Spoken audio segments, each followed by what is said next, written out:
हरे कृष्णा राधे राधे। आपका स्वागत है आपके अपने चैनल राधा कृष्ण लीला में। आज हम आपको सुनाएंगे कार्तिक मास महात्म्य कथा अध्याय 19। श्री विष्णु मम हृदय में प्रेरणा करने वाली नाथ, लिखो महात्म्य कार्तिक, राखो सिर पर हाथ। राजा पृथु ने पूछा, हे नारद जी, आप यह कहिए कि भगवान विष्णु ने वहां जाकर क्या किया तथा जलंधर की पत्नी का पतिव्रत किस प्रकार भ्रष्ट हुआ। नारद जी बोले, जलंधर के नगर में जाकर विष्णु जी ने उसकी पतिव्रता स्त्री वृंदा का पतिव्रत भंग करने का विचार किया। वे उसके नगर के उत्थान में जाकर ठहर गए और रात में उसको स्वप्न दिया।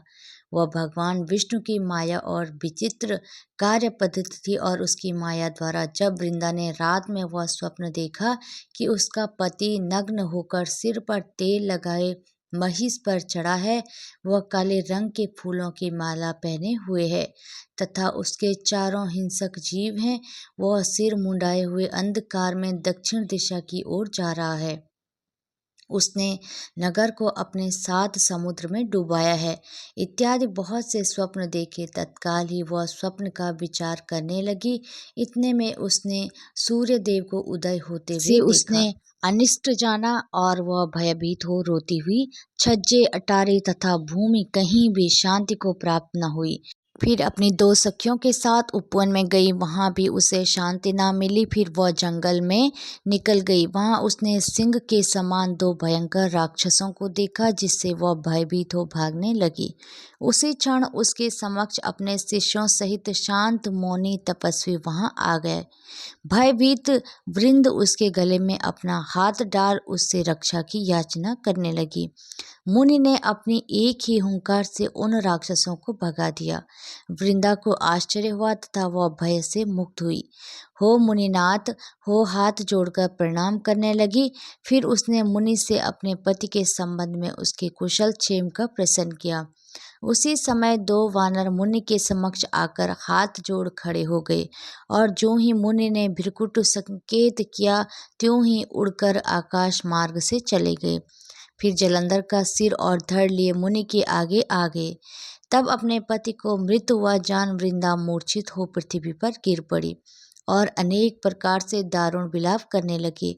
पश्चात उस मुनि ने कहा, हे कृपानिधि, आप मेरे इस पति को जीवित कर दीजिए। पतिव्रता दैत्य पत्नी ऐसा कहकर दुखी श्वासों को छोड़कर मुनीश्वर के चरणों पर गिर पड़ी।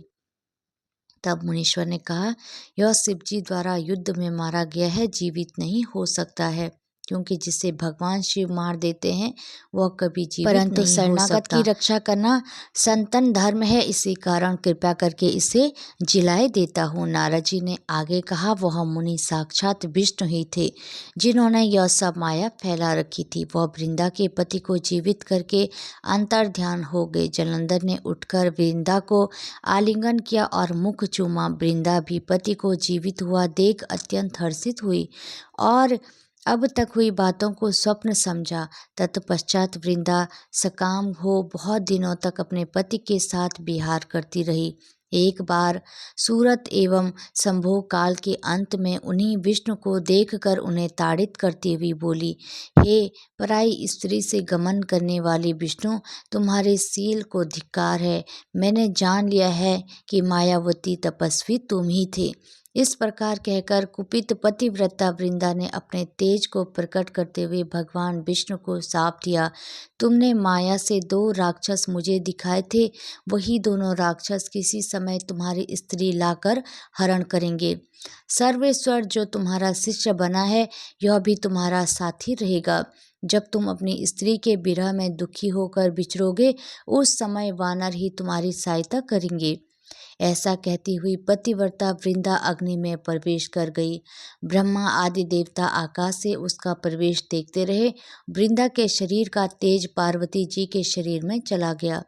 पतिव्रत के प्रभाव से वृंदा ने मुक्ति प्राप्त की। हरे कृष्णा राधे राधे। भगवान श्री हरि विष्णु और माता लक्ष्मी की कृपा आप सभी भक्तों पर हमेशा बनी रहे। जय श्री राधे।